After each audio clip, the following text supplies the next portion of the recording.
DC has done something crazy. They are releasing the Snyder Cut on HBO Max. It's actually happening. So, you thumbs up, thumbs down. You don't know. I don't know. That's why I can't thumbs up and I can't thumbs down it. I'm staying here in the Gladiator style. So let me tell Chris probably already knows this, but I'm gonna tell you guys what we know so far about the Snyder Cut. What this means. This is supposed to be a 4-hour worth of content, whether it's individual episodes like The Hateful Eight on Netflix or it's one long movie. We know it's going to be released on streaming for HBO Max in 2021. And Chris, that kind of hits one of the big drop things that really get HBO Max going that we felt was kind of missing. Right now, everybody's going to be flocking to see what this is, whether for good or for bad. Yeah, or whether it's they start it now or next year. Exactly, right? And now this brings us to something that we never thought before, right? The fan outcry may or may not have directly influenced another industry, right? We saw this very recently with Sonic. Sonic looked terrible. Fans outcried, did redesigns of their own, forced the studio to step back, pull off the movie off the shelf, if you will, redo it and put it back out, right? And people liked it more. And now it kind of seems like the fans and actors, like we have the director, Zack Snyder's been calling for this. Jason Momoa has been one of the most vocal advocates for the release of the Snyder Cut. Yeah, sometimes a little too vocal. Right? So we have all of this going on, and now we're like, wait, did we, the people, actually just change something? And now this is the second time. Is this good? Is this bad? Chris, you're shaking your head. Well, no. Why are you shaking your head no? I think it's a good thing for a lot of people. Okay. The only way I could really dictate this, and the Snyder Cut has been something I haven't paid too close attention to, which I know is surprising since this is literally what we do on the show. I kind of wrote it off. I don't know if you did. I was like, it's never happening. I wrote it off. Well, not even about it's never happening. I wrote it off is because it didn't matter at the time. Okay. And I still think there's a part of it that doesn't matter, too, because it's for the wrong reason. So the only way I could kind of split this up is basically an old school, like, pros and cons. All right, I'm ready. So I think on the pro side, start with the good stuff. I think this is great for Zack.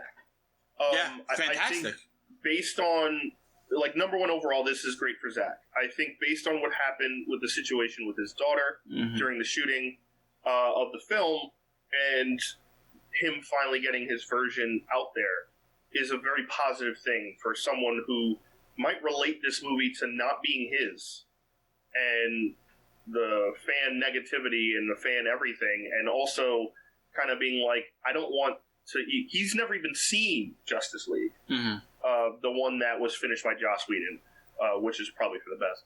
But he's never seen it because I'm pretty sure that I could ballpark it that he would relate it to the awful situation he had to go through during that time. Yeah, and it also could be that he felt like his creative vision was butchered, right? That too.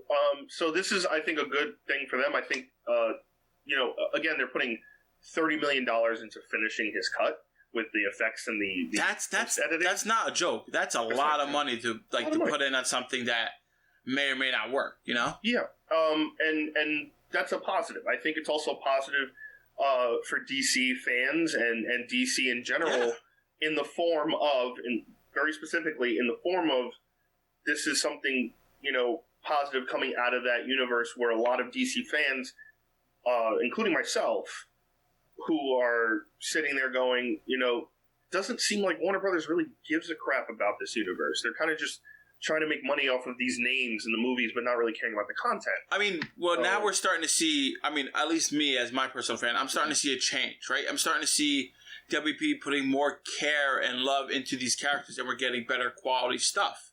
Yeah, no, definitely with, obviously Joker's the clear cut of that, right? Shazam even. And Aquaman, I think they're fine. Aquaman was solid. I think it's a better flow, but again, the is it a universe movie? Is it not a universe movie? Is it cohesive? Is it not cohesive? I think there's still a lot of questions, but that's another topic. What if this movie is good? Like, hear me out, right? What if this 100%. What if this 4-hour cut, whether it's episodic or it's all one thing, I think it has to be episodic, right? Like I'm fine with either or, right? Yeah. What if it's good and it kind of restores faith back into this universe? Does that mean Ben Affleck stays as Batman? Does this mean everything's back to normal? Do they just take it and run with it?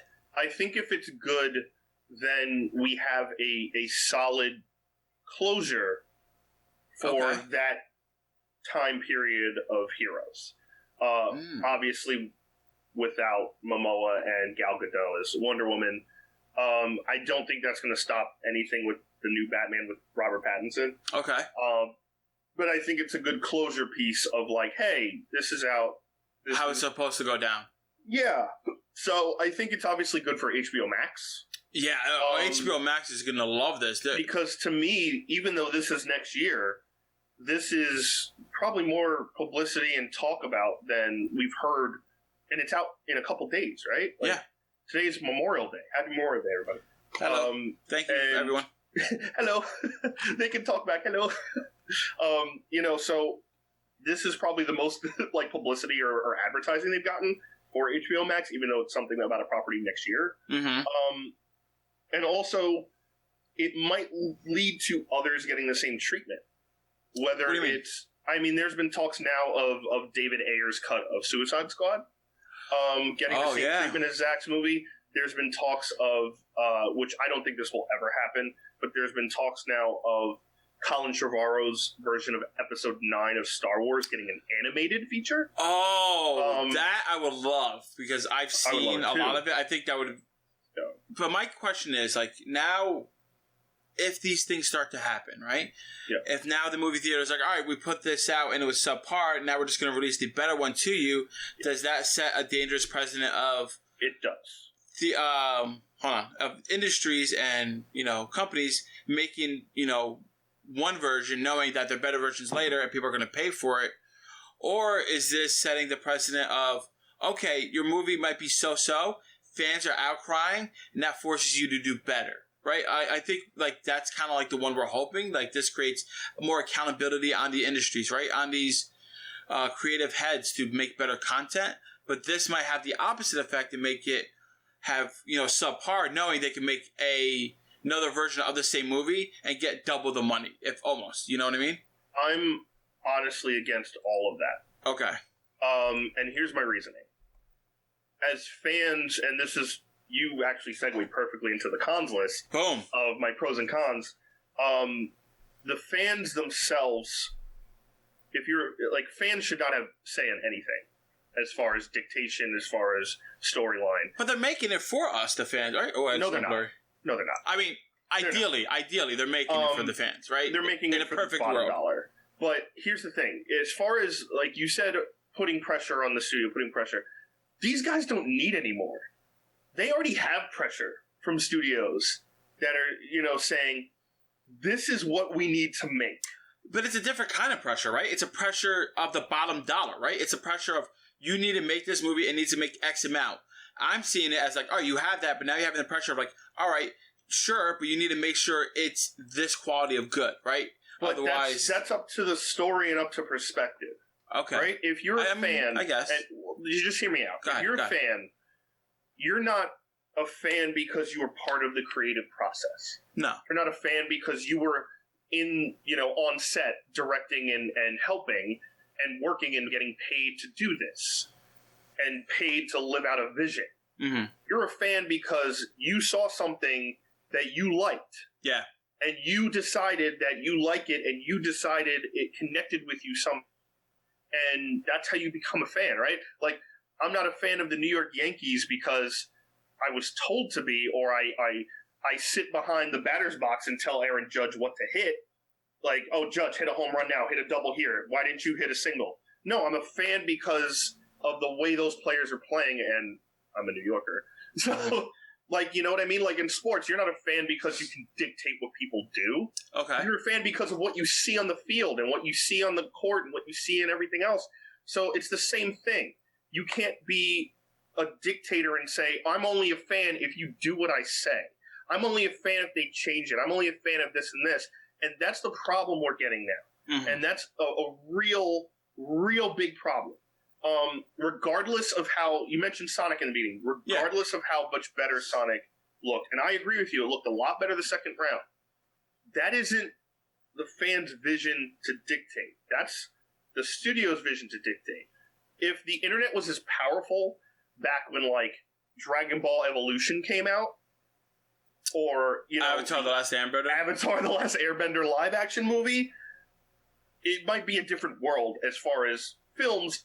Not even talking about COVID, it might be a different world as far as how films are made and dictated. But isn't that like if people did have, I see what you're saying, right? They shouldn't, because they're taking the material, they shouldn't be involved in the creative process.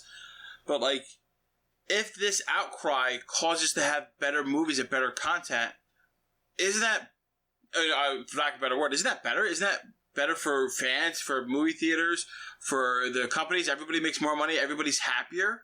No, because we saw that with Episode 9. Episode 9 was clearly a big dictation of, how do we get the fans back on our side after a lot of people didn't like Episode 8. It's not necessarily more people, it's the louder people, right? On the internet. That's it's not true. Always the majority isn't always the one that's negative, it's just the negative is always louder. The vocal minority. So if you loved Last Jedi or you hated Last Jedi, it didn't matter if you loved it because the negative was so much louder. So that dictated a lot of how Episode 9 was made, and we all know that story. So it's not better, it's just louder. Same thing with the Snyder Cut, even though I think it's a positive thing that's getting made for Zack, for the creator who made it and put all this work in it. For the actors too. And for the actors. But as far as fans, I think the way it's gone about is not always pretty. There's a lot of fandom out there that, it also... Fanatics. They're fanatics, yeah. They're fanatics, and also the internet is a place of opinion, right? But it's a place of opinion. If you don't have the same opinion, it becomes a problem. Yes. So people who, there's a lot of people who were like, hey, we got the Snyder Cut. This is what we wanted. We fought for it. This is a positive. But a lot of those same people were telling people who didn't like the original Justice League movie to get raped or go kill themselves based on their own opinion online. Some people did take it to that extent, and there's no reason... people did take it to that extent. There's no reason that should ever have been uttered from them. No, and I feel like also the problem, the bottom line is... Yeah. Fans who think in their minds get their way become even more entitled in the future. Yeah, so they become louder, and it's more negative, and it's more in your face, and it's more, abrasive. We see it in sectors all over the place. And at the end of the day, this isn't about the fans. No. This is about Warner Brothers saying, hey, like it is. We're going to release this and make money. Do you think that WB always had this plan to release the Snyder Cut? I think... I don't know. I don't know if I could say yes. I don't think that they did. How about this? I would say yes once HBO Max became a thing. Oh. I'd say no in the beginning, because this started like right when the movie came out. Right. The day after. Yeah. And I get it, because the first Justice League is lacking. Yes. But if you take the timeline, kind of like a basic timeline, once HBO Max started, that to me is when they saw an opportunity. A little more silent, and they started like trickling stuff, like oh yeah, some DC Universe, some all the DC catalog stuff will be up there. But I think once HBO Max became a thing, they're like, oh, we could totally make money off of this and help the streaming service and help the platform. Why not? You know what I mean? Why not release it in some way? I think we're on the same page with overall, like, great that this is coming out. Good for the actors. Good for Zack. But I think we're both are wary of the precedent this sets, right? We're wary that the fanatic fans are just going to get even more vocalized and even more aggressive when they get something they don't get. And that's going to put unneeded pressure on the studios. And instead of making better content, it's going to make worse content. And it's just going to promote the unhealthy obsession that some people have with their favorite movie shows, TVs, comics, etc. Yeah, and I think you kind of hit the nail on the head too, and I think a lot of it, in a sum, right, is you know the Rolling Stones said it best. You can't always get what you want, but you get what you need. Get what you want. And I think that's something in this today's world that is lacking in a lot of people.